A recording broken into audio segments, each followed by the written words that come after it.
বান্দা যখন ফিরে আসে ভাইয়া, কেউ যখন তওবা করে, ভুল বুঝতে পারে, আবার নতুন করে আল্লাহর কাছে ক্ষমা প্রার্থনা করে, কসম খোদা আল্লাহ তাআলা ভীষণ খুশি হয়।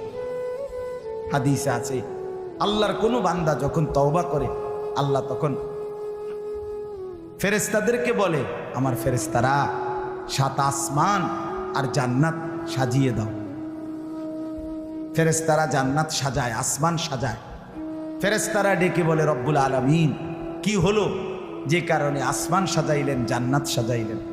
রব্বুল আলামিন তখন বলে, আসলাহাল আবদু মাওলাহু, এক ভেগে যাওয়া গোলাম আজকে তার মনিবের সাথে সম্পর্ক ঠিক করে ফেলেছে।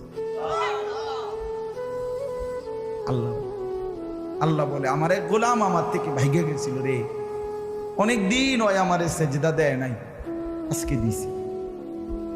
অনেকদিন সে আমারে ডাকে নাই, আমি খুব কষ্ট পাচ্ছিলাম। আমার বান্দা আমার হাতে গড়া, আমার দেওয়া নাক চোখ কান, আমার দেওয়া জবান, আমার দেওয়া জিহ্বা, আমার গড়া বান্দা আমারে ভুলে আমার থেকে ছুটে গেছে।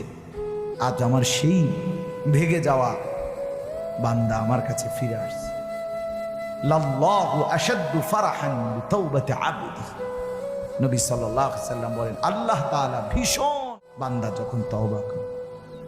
এজন্য যুবক ফিরে আসো, নওজোয়ান ফিরে আসো, নিজের ক্ষতি করো। আমি প্রত্যেক দিন বলি ভাইয়া, তুমি মরে গেলে হ্যাঁ পৃথিবীর কিচ্ছু আসবে, এই বন্ধুরা ধোকা ধোকা। একটা ফোলা ফাইন তুমি মরলে খানা বন্ধ করতে হবে, কসম খোদা।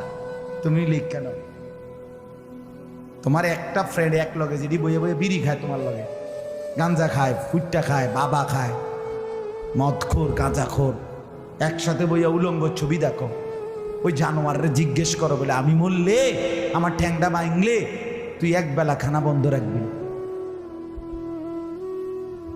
কথা বুঝেন নাই? ধোকা ধোকা, এগুলো ধোকা। আর কেউ থামবে না।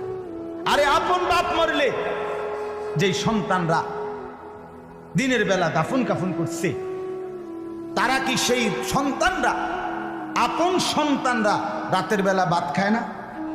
কথা বলেন না কেন?